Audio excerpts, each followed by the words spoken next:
Amigos, la entrevista de la semana. Nos complace en esta oportunidad tener una persona que ya hemos mencionado en varias oportunidades. Saben ustedes que estamos con el Derek Casta ya a un año de inicio formal y por esa razón, como elemento de cultivo básico que es el arroz, que es lo que sería en principio más afectado por este acuerdo, dado las circunstancias de la falta de competitividad que todavía presentamos con la nación base que haría el acuerdo, que es Estados Unidos. Hemos hablado siempre, el invitado que tenemos hoy, nos place tener en estudio a Oliverio Espaillá, un productor eficiente y que va a ser referente a los cambios que podamos lograr para colocarnos en un grado de competitividad y rentabilidad que nos permita enfrentar este acuerdo al que estamos ya prácticamente obligados a cumplir y que solamente mejorando esos elementos podremos salir con éxito hacia adelante, protegiendo lógicamente la seguridad alimentaria de nuestro país. Saludos, Oliverio, al programa. Días. Muy buenos días. Sí. Queremos, para ir conociendo este problema, digamos, por decirle así, de Derek Casta y su vigencia entrando en un año. Básicamente estamos hablando de que estamos en el 23, nos queda la cosecha, basándonos en una cosecha por año del 24, porque el 1 de enero de 2025 ya hay 0 tasa de retención en cuanto a aranceles complementarios. O sea que entraría todo el arroz que pueda producir, que quiera en Estados Unidos, a 0 tasa de impuestos. Lo que implica que tiene que haber competitividad, porque cada tonelada que entre bajo ese esquema es una tonelada menos que tenemos que producir nosotros, porque nadie va a importar si no lo va a vender. Entonces, en esa línea, explícanos tu experiencia en estos últimos 3 a 5 años y cómo te has ido dando la pauta y diciéndole ya en otro programa que tuvimos acá, de que hay posibles soluciones para enfrentar este problema. Bien. Desde que se firmó el acuerdo, estamos hablando del año 2004, luego el acuerdo comenzó en el 2005. Sí. Ya eso fue como una alarma y yo la tomé personalmente. Lo veíamos muy lejos, decían, no, eso... Son 20 años, pero pasan Seguro. y llegan. Entonces yo comencé, ya yo tenía experiencia antes, a finales de los 90, a principios de los 2000, de ver tecnologías en Brasil, en Estados Unidos, en ese tiempo en Costa Rica, que era un productor bueno en arroz. Sí.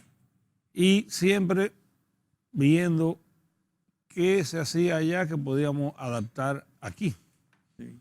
Siempre tenía esa inquietud, siempre la he tenido, todavía la tengo. Entonces, siempre iba viendo y adaptando. En el 2006 llegaron los sistemas de resistencia de arroces resistentes a herbicidas, de control total. Eso fue un gran avance. Eso llegó aquí, la empresa BASF, la BAF, lo trajo. Y en ese tiempo lo representaba don Manuel Donaldo. Y eso fue un gran avance para el país porque fue un sistema de arroces de buena calidad y que podíamos controlar la maleza y los arroces indeseables, que ese es un principal problema que tenemos en todo el país. Sí. El arroz contaminante, que es el que nace, como dicen el voluntario, sí, que no es el que tú riegas, ese está en el suelo y se va cultivando y se va multiplicando a través de los años, pero entonces se convierte en la principal maleza del arroz que tú plantas. Porque el arroz también. El herbicida no le hace daño. El arroz también, entonces no le llega a cosechar porque ese cae primero o es de otro color o es de mala calidad, es un problema. Entonces, con ese sistema, el sector cambió. Y luego, antes del 2008, el arroz importado era de más calidad que el arroz de aquí. Cuando empezó a llegar ese sistema y luego más adelante llegaron variedades nuevas que llegaron del FLAR, de que se hizo el acuerdo con el Fondo Latinoamericano del Arroz de Riego, el FLAR, y aquí lo representa Genarroz, que es una empresa de Fersan. Y empezaron a llegar esos materiales nuevos de alta calidad. La empresa Prosequiza también, con el doctor Cie en ese entonces, sí. hacía los cruces y también estaban lanzando materiales que ya vinieron a sustituir el Proseguiza 4, que era el líder en esa época y que no era de tanta calidad para los consumidores. Entonces empezaron a llegar esos nuevos materiales que luego, ya a partir de 2010 en adelante, el arroz dominicano comenzó a ser más aceitado que el arroz americano. Y por eso ahora, hoy ya en el 23, para el arroz ese que se importa, hay que mezclarlo con lo que tenemos de aquí, porque el arroz americano es de calidad inferior. Yo te iba a decir, dice mucho que es un mito, que es una decisión de los productores de aquí para desprestigiarlo. De la otra parte, eso es lo que alega. Realmente, la palatabilidad de ese arroz americano, ¿cuál es la realidad? Es un arroz como que no tiene sabor, es un arroz también cuando lo traen que ya es un arroz viejo, que no es que está acostumbrado el dominicano. Pero eso haciéndote una breve historia de los últimos 20 años. Y también empezamos con la tecnología de sembrar con máquinas, de aplicar los herbicidas con equipo. Se desarrolló mucho también el uso de los aviones. Ya últimamente tenemos los drones. Entonces, las tecnologías han seguido llegando. Pero entonces hay dos vertientes, por lo que yo veo, Oliverio. Avanzamos mucho en lo que es mejoramiento de la genética, de las variedades. Cada día más rendimiento, menos cosecha en menos tiempo de periodo. Ciclo más corto. Y todo eso nos fue dando, digamos, un buen posicionamiento. Pero la parte que tú ya comienzas a tocar, marginalmente, de lo que es la operatividad del cultivo, ya yo lo he batido aquí en varias oportunidades de este año entero, desde enero prácticamente, estamos hablando en 8 meses, por lo menos en 4 oportunidades hemos abordado el problema aquí, incluso en febrero hicimos un panel con los 4 sectores que están en el sector incidiendo, desde productores hasta comercializadores final. Y quedamos en un consenso de que el problema es que hay que cambiar las estructuras a nivel de campo, en cuanto a que al productor pequeño y mediano es que hay que ir a auxiliar y cambiar esa metodología de trabajo que tiene. Sí, sabemos que este es un país de productores, 90% son de productores pequeños. Sí, un 85%. De 3, 4 hectáreas. Y que un por ciento, 4 o 5% es de alrededor de 100 a 500 tareas y ya un 3 o 4% es que manejamos más de 500 tareas. Tenemos que adaptarnos a lo que somos. Sí. Un país de productores, de muchos productores, pero de áreas pequeñas. Entonces, yo enfoco la parte de los últimos 20 años con los materiales híbridos y también con las tecnologías que han ido llegando y con los materiales genéticos. No híbridos, sino genéticos, y los convencionales y los resistentes a herbicidas.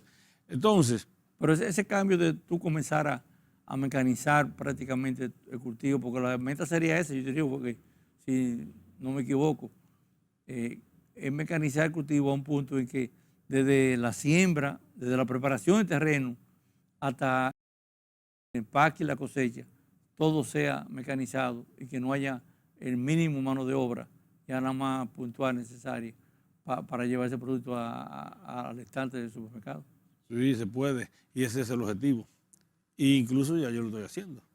Entonces, lo que quiero enfocar un poco que es a través de los años ha sido un proceso, porque los cambios no son así tan rápidos, pero ha sido un proceso y lo bueno es que ya las tecnologías están en el país. Hay tecnología para productores pequeños, para productores medianos y para productores ya más grandes. Por eso yo enfoco siempre que el país que tenemos que enfocarnos para la tecnología mecánica es Brasil, porque en Brasil es un país grande. Pero te iba a decir, ¿cómo un productor de 50 tareas, 35 de la reforma agraria, que es un problema que tenemos ahí, lo planteo yo en un punto del entrevistado hoy, va a asumir esa tecnología que tú planteas de nivelación con rayos láser? O sea, no tiene ni puede tener un trayectorio o equipo para eso, ni incluso por la misma conformación del terreno muchas veces se dificulta en un equipo así trabajar con eficiencia. Mira, entonces, explícame un poco eso. Si son 10 de 50, ya son 500. Ya se pusieron más o menos grandes. Hay que asociarlo, ahí venimos. Entonces sería algo importante tratar de que se pongan de acuerdo y plantar en grupos Grupos, que hayan, por ejemplo, cooperativas para que el Banco Agrícola, que tiene los recursos, financie los equipos para el servicio, porque es la modalidad del Banco Agrícola es la cómoda para nosotros los productores, porque los préstamos son que se vencen, los pagos cada 6 meses, Sí. porque el arroz se cosecha 2 veces en el año. Entonces, si tú compras un equipo, un tractor, una sembradora, una cosechadora, la puedes tomar 5, 6, 7 años a una tasa de un 6 a un 8%. Esto con un inicial alrededor de un 15%. Entonces, los pagos son cada 6 meses. El equipo trabajó, tú retienes lo que ingresó y haces tu pago. Y ya en 5 años tú tienes tu equipo, o 6 años ya es tuyo propio. Eso me ha pasado a mí con muchos equipos. Yo he adquirido muchos equipos con la banca. Con la banca, principalmente Banco Agrícola, también con la banca privada. La banca privada también ofrece el servicio, pero que lo interesa es que pagarlo todos los meses y eso complica más al productor. Entonces, lo importante es que los equipos están, la tecnología está, los recursos están, la forma están. Lo que tenemos que cambiar aquí es la forma de pensar, de adaptarlo. Ahora me gustaría enfocar 2 versiones. Lo que vi en Brasil en febrero de este año es un sistema de alta productividad, ya un sistema que no lo tenemos aquí todavía, pero que llegará en su momento. Aquí producimos 6 toneladas de arroz seco y limpio. Allá en Brasil están produciendo 11 y 12.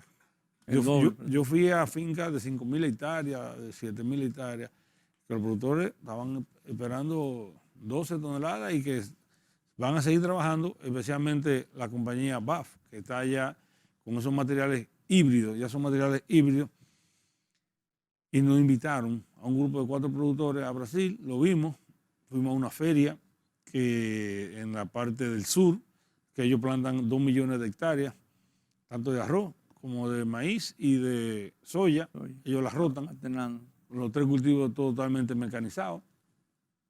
Entonces está bien que le favorece el clima para la rotación y el mercado, porque ellos tienen hasta sus ríos para exportar sus productos. Y lo que convenga más en el mercado, eso ellos plantan más. Por ejemplo, ahora este año había 1.2 millones de tareas. Lo que estaba mejor era el maíz, pues entonces plantaron más maíz. Y de arroz nada más tenían 800.000 hectáreas. Eso ya son situaciones de ellos. Y realmente fue un viaje interesante donde lo que pudimos apreciar la importancia de lo que es rotar cultivos. Para nosotros los productores arroceros se nos hace difícil rotar, porque no tenemos con qué rotar, somos un país pequeño, si rotamos todo con plátano, entonces ahí se complican los plátanos o con yuca, pero tenemos que tener la opción de, por lo menos por área, ir rotando porque eso mejora mucho el suelo. Sí. Eso lo mejora, entonces para el sistema de alta productividad, el primer paso es rotar. Después un sistema de cliffy, que son los que controlan variedades de alto rendimiento con productos resistentes, que el arroz resiste el control total. Y luego ya vienen los híbridos, que en Brasil, a diferencia de Estados Unidos, ya el problema del sabor en Brasil lo han resuelto. El problema de Estados Unidos, el sabor, que el arroz es mal sabor, que son híbridos de mucho rendimiento. Producen hasta más que lo de Brasil, pero entonces el sabor no lo han podido los genéticos, los genetistas no han podido todavía alinearlo. Entonces, ese sistema yo le estaba explicando a los ejecutivos que fueron con nosotros, fueron 2, que debemos ir haciendo ya proyecticos pilotos, a ver cómo lo traemos al país. Un sistema que se llama Provincia, ya eso depende de la empresa, cuando lo traerán, pero sí vinimos muy optimistas. Pero una pregunta, escúchame que te interrumpa. Sí. Tú que eres ya un productor que lo presentamos como modelo, ¿qué tú estás produciendo en condiciones promedio, toneladas de hectáreas? Mira lo que podemos hacer aquí, que también yo traje fotos. Esas son fotos tomadas de ayer. Tenemos, por ejemplo, la variedad aquí en nuestro país, la Juma 7022. Esa es la última variedad que se lanzó, que fue el año pasado. Sí. Y tenemos la variedad Juma 6920. Son 2 variedades que se lanzó en Viva Arroz. Viva Arroz es manejado por el Ministerio de Agricultura, que el doctor Federico Cueva lo dirigió desde el 2015 hasta su muerte, porque falleció ahí con el COVID. Y nos dejó esos buenos resultados. Entonces, esas variedades tú las puedes mecanizar. Esa aquella imagen del 70-22, eso lo plantamos, ese tiene alrededor de 60 días. Ahí se cosechó la cosecha anterior. Eso es el sistema que debemos adaptar nosotros aquí, ya que no podemos rotar, en lo que llegamos con el sistema más adelante de rotar. Pero lo que podemos hacer nosotros aquí como dominicanos. Lo que se hizo en esas parcelitas demostrativas son como 100 tareas. Sí. Se cosechó el arroz en abril. Se trituraron los tallos. Vino una primera generación de arroz y maleza. Se controló con herbicida, con un tractor. Sí. Luego se provocó una segunda generación. Cuando tú lo mojas, vuelven otra vez con agua y germinan todo ese arroz y toda esa maleza que está en el suelo. Se dio un segundo control de herbicida, de control total, llámese un glufosinato, un glifosato, aplicar y controlar lo que hay ahí. Entonces luego se sembró con la sembradora. Okay. La variedad que va a resistir una aplicación de control total cuando ya germine, porque eso es lo importante, que genéticamente resiste un tipo de herbicida que mata todos los otros tipos de arroz y la maleza, y ella se queda. Esa es la ventaja que tiene el sistema, el 69, Juma 6920 y Juma 7022. Además de que tiene una buena aceptación en el mercado por la parte culinaria. Entonces, mire, ese ejemplo, esa compito demostrativo, esa 100 tareas, que fue ahora, es lo que debemos aquí ir motivando a hacer, porque es con eso que contamos. Se trituró el tallo, se aplicó un herbicida, se sembró, todo eso con el tractor. Ahí no ha entrado un personal todavía, como usted se refería al inicio del programa. Se le da su riego, su control de herbicida, después que germinó 2 veces, controla toda la maleza, controla todos los otros tipos de arroz, una nutrición correcta, porque eso también va combinado, la siembra con un buen control de maleza, una buena nutrición correcta de los elementos que necesita el arroz. Un aplicador de abono de esos. Sí, se puede aplicar con el tractor también. Eso también ya lo tenemos disponible aquí en el país. No ha avanzado mucho, pero se puede también. Son unas ruedas especiales que lleva. Lleva una tolva atrás y abajo lleva un disco que va girando. Y las ruedas son como especiales. Las ruedas para estar en el campo, sí. Una ruedita de hierro de 2 pulgadas. Que hacen el daño mínimo. Que hace el daño mínimo y entonces el arroz vuelve y cierra. O sea, cuando ya el arroz es adulto, que ya florece, tú no ves la huella, no se ven, porque el arroz el mismo. tiene la facultad que ahija y que vuelve y se cierra. Entonces, ese campito, eso es lo que tenemos nosotros que hacer. Eso es lo que yo ahora voy a hacer en todas las otras fincas, porque lo que tenemos que adaptarnos a lo que tenemos. Pero ya con esa experiencia, ¿a dónde tú has llegado? Con esa experiencia, en el costo de producción podemos reducir un 20%. No dependemos de toda esa mano de obra que se usa en el cultivo del arroz. Con esa experiencia reducimos el uso de agua un 25%, porque tú vas a sembrar tu arroz en tierra seca. La máquina lo siembra, incorpora el grano en el suelo, lo tapa, entonces luego, si llovió, con eso nace. Y si no llovió, entonces tú le pasas un ligero riego, un ligero rieguito, lo moja, y ahí de una vez las hileritas nacen. Así que se trabaja en Estados Unidos y en Brasil. Tirando agua ahí como... Máquina grandísima, tanto para sembrar, tanto para cosechar, porque cada quien de acuerdo a su tamaño. Ellos son grandes, pero nosotros nos adaptamos a nosotros. Entonces, ese plancito es lo que ya se está haciendo en la línea noroeste, lo hace mucho, porque tiene un clima más definido que nosotros en el Cibao Central. Pero fíjate que ahora también el clima ha cambiado, ahora está lloviendo menos, ahora las condiciones del suelo se prestan más para tú poder mejorar tu suelo y prepararte para sembrar con la máquina. Hace 8 o 10 años llovía mucho más, era más difícil para los que estamos en el Cibao o los que están en Bajo Yuna hacer ese tema, pero ya en Bajo Yuna ahora hay una persona que está sembrando también con la máquina. que también ya consiguió, se alineó y aplica su abono también con el tractor, y aplica su herbicida con el tractor y cosecha a granel. O sea, y ya en la línea noroeste están cosechando también a granel, están sembrando con máquinas. O sea que por ahí es que tenemos que irnos. Con la cosechadora y va tirando directamente a una torre de un camión. La torre al camión. Entonces tenemos que enfocarnos en dos cosas. Variedades de alto rendimiento y bajar costo de producción. Lo bajamos con la mecanización y los rendimientos los tenemos con variedades. Si tú tienes un suelo contaminado de esos arroz indeseables y de esas malezas, usa un sistema de esas dos variedades. No, con los dos humas ya podemos. Con los dos humas. Ahora, si tú tienes el suelo ya limpio, porque también hay que ir rotándolo, tú no puedes repetirlo mucho porque entonces después va a caer de ese y los herbicidas no te lo van a controlar y la población de ese mismo tuyo también se aumenta y va a ser un problema para ti.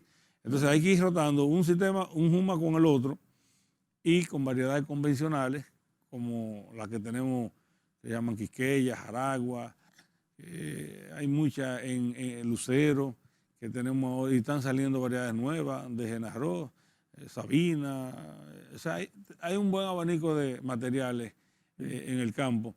Entonces, lo que tenemos que ir viendo, la que debemos cultivar, que nos mantenga los rendimientos altos, mecanizar las labores para tú bajar costos y trabajar cómodo también, porque si tú tienes equipos, el problema de nosotros también ahora son los mismos aplicadores que están difíciles, para aplicar herbicida, ya tan difícil, la gente hay que rogarle mucho y van un rato y tan costoso y la aplicación no te queda uniforme, a veces no te aplican bien aquí, las malezas se te quedan o a veces allá te repiten y el arroz te lo muere. Entonces hay que tratar de eficientizar todas esas labores y si tú lo logras hacer con las máquinas, un operador, que trabaja tranquilo. Por ejemplo, el equipo que aplica los líquidos y los químicos y los abonos tiene su aire acondicionado, tiene su GPS y no te va a dejar partes sin aplicar ni te va tampoco a duplicar la aplicación. Cuando tú recolectas a granel, no depende de esas personas que van con los caballos a recoger con los sacos. No depende de las personas que van a subir los sacos del suelo al camión. O sea, todos esos son los puntitos que yo he enfocado y ya hoy, en 2023, ya por lo menos tengo el ciclo completo de lo que es de la preparación de tierra, siembra, aplicaciones, recolección y hasta los camiones para llevarlo al molino. O sea, pero vacían directo. Nada más hay que abrirle las puertas y eso baja solo y al final lo barren con una escoba, lo que queda en la esquinita. Entonces, eso es lo que se hacen en los países grandes, desarrollados. Todos los granos se cosechan a granel. Arroz, trigo, maíz, cebada. Pero con esa variedad que tú me dices, ya esas dos humas, por ejemplo, ¿podríamos lograr llegar a esos niveles de entre más de 10, 12? No, ellas no llegan a esos puntos, pero sí nos han ayudado bastante porque los rendimientos en los últimos 2 años en el país han subido un poco. Y es por esos materiales, porque esos dos materiales en el país se está plantando alrededor de un 70% de esos dos, por la ventaja que tienen de que controlan el arroz rojo y que controlan las malezas. Entonces, eso ha sido una gran ayuda porque el principal problema de nosotros es el arroz indeseable y especialmente en la segunda etapa, que nosotros no tenemos a veces opciones porque nace mucho arroz indeseable y nace mucha maleza. Entonces, hay que tener más cuidado en la segunda que en la primera. En la primera todas se comportan bien y en la segunda hay que ser cuidadoso porque ahí esa es la que es riesgosa para nosotros. La segunda etapa es la que se planta en mayo y julio. Porque entonces hay más calor, brotan más las malezas, brotan más esos arroces que están en el suelo, que son los que van a competir luego. Y también tenemos más alta temperatura, son más altas en la segunda etapa que en la primera. El viento, también tenemos más fenómenos, mayor viento. A veces vienen esos tornados, siempre es en la segunda etapa. En la primera etapa nosotros casi nos vamos sin problema. Oliverio, en este sentido, ir definiendo las cosas, ¿qué tendríamos que hacer para que las autoridades vean esta realidad que ya tú explicas claramente y se haga un plan de trabajo? Porque es lo que te digo, en estos 8 meses haciendo así un proceso de enero a agosto, yo no he visto una acción oficial que promueva esto que tú planteas, de ni siquiera comenzar a formar las asociaciones, echar la concientización a los productores, reunirlos y explicarles este problema en forma de hacer un día de campo, contigo como ejemplo, hacer seminarios de un día entero que se le entre en la mente cuál es la realidad de la situación y qué hay que hacer y que se pongan porque lo primero que tiene que estar la persona entender lo que hay que hacer para tú poder hacer lo que asuman esos cambios. O sea, en ese sentido, ¿qué podemos hacer? Porque yo no entiendo, es que no comprendo. Estamos esperando, parece que llegue el 1 de enero de 2025 para entonces decir, vamos a esto, cuando ya no va a haber tiempo. Para hacer todo eso, yo te digo, que implicaría un proceso de adaptación, porque yo me pongo a pensar así, uno va haciendo la idea y cosas. Hablamos de las cooperativas o de asociaciones que se formaran, pero incluso se podría dar el caso que 3 o 4 cooperativas en un entorno se unan y usen un mismo equipo en forma escalonada, dependiendo del tamaño del equipo y el rendimiento que tenga. Porque muchas veces tú no tienes que sembrar todo la primera semana de febrero, vamos a suponer, sino que puede ser que un grupo siembre entre el 1 y el 15, otro entre el 30 y el 15 y el 30 y así.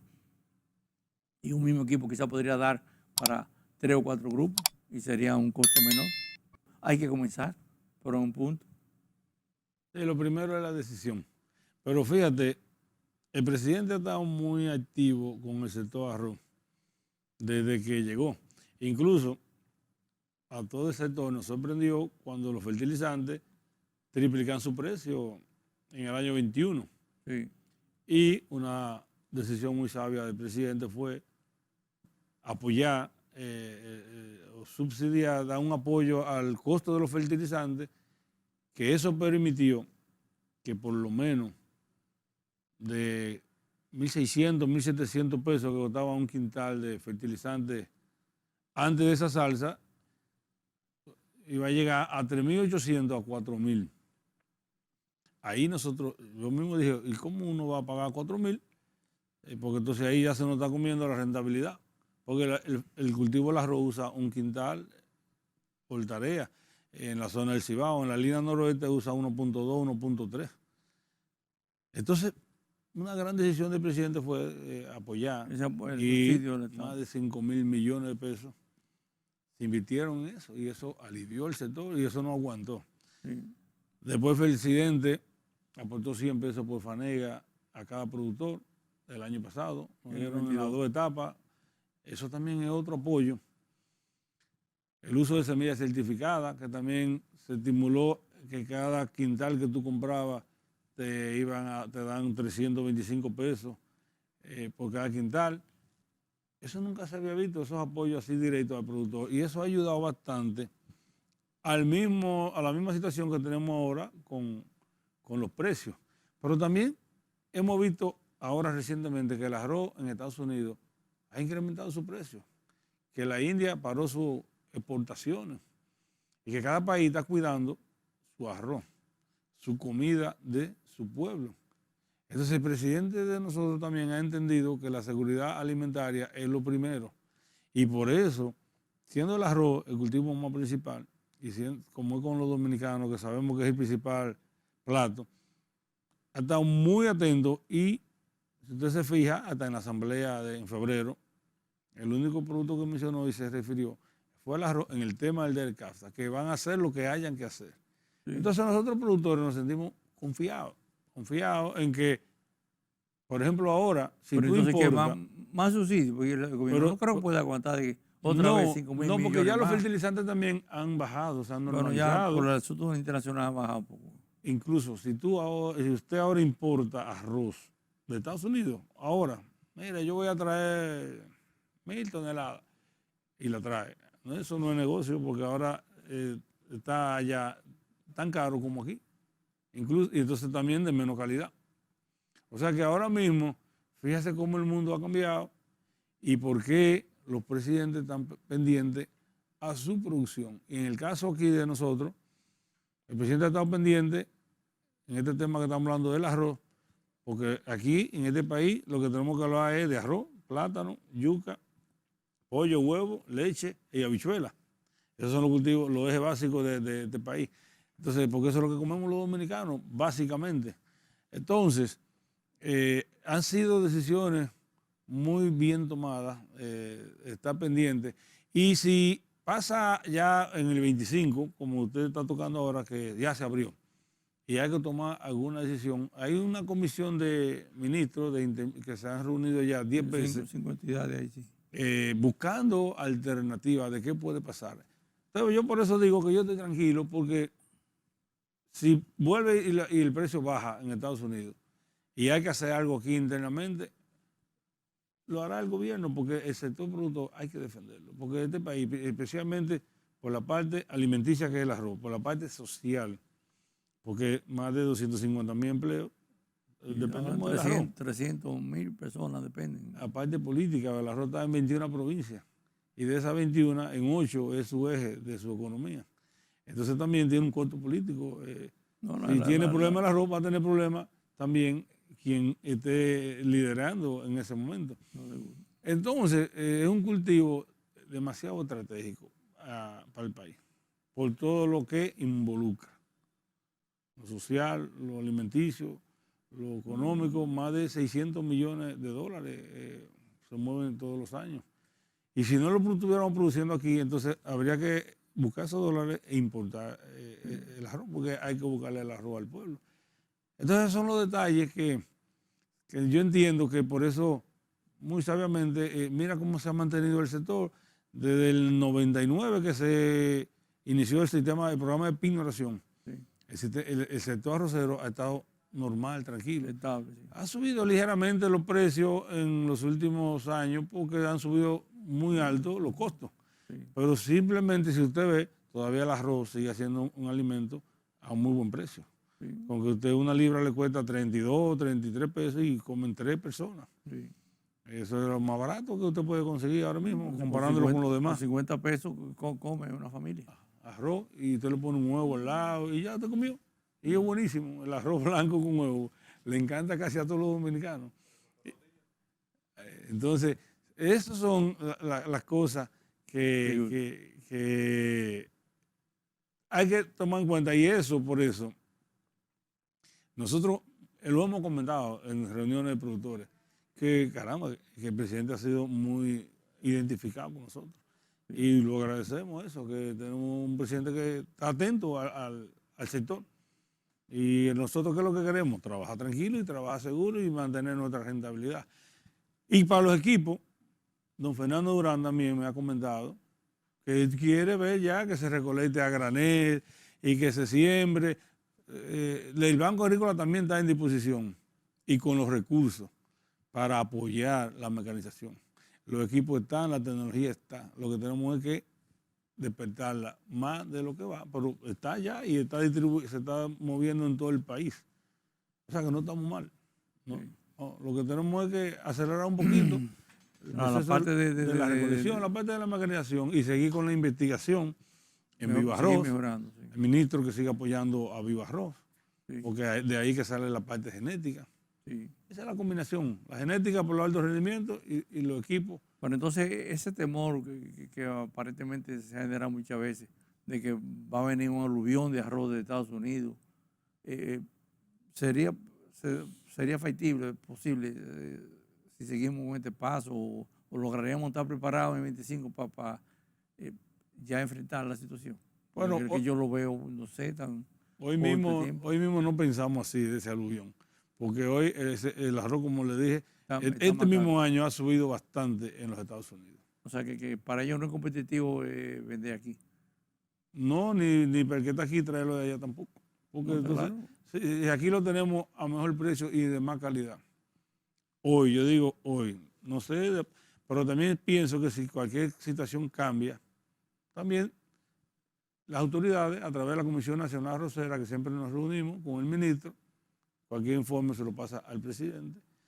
y el trabajo que están haciendo interministerial también dará sus resultados. Nosotros, yo entiendo que vamos a salir bien Por una cosa ya final, Oliverio, pero se me ocurre a mí, y Brasil podría ser un peligro potencial para nosotros, con esa alta productividad que tiene, de 12 toneladas de hectáreas. No, porque ellos, ellos lo consumen todo. Ellos mejor compran no son exportadores. A veces a Paraguay y Argentina. Bueno, que no son ellos son exportadores. grandes consumidores de arroz. Yo entiendo. Ellos son grandes consumidores de arroz. Ellos mejor compran a veces. Bueno, sí, por ahí no hay peligro. Además que es un país grande y de muchos habitantes, también es un gran consumidor de arroz. Ok. Sí. A diferencia de Estados Unidos, que el consumo es limitado un poco étnicamente. Exacto. Yo pienso volver ahora en noviembre a ampliar los conocimientos más en Brasil. Okay. Hay un taller del FLAR de 15 días. Voy a seguir aprendiendo lo que podemos traer para acá. No, está claro. Pues yo creo que con lo que hemos debatido hemos ahorrado un poco de luz por lo menos en esta situación y lograr que en los próximos 2 o 3 años ya tengamos una ruta definida para manejar esta situación. Sí, los productores lo que tenemos que ser eficientes, tener buenos rendimientos y los costos manejables. Ya, ahí usted se mantiene bien. Sí. Esa es la garantía del negocio, de la productividad. Está bien. Alto rendimiento y los costos manejables. Amigos, con esta interesante entrevista concluimos el programa. Muchas gracias por su atención y le esperamos el próximo sábado a esta misma hora.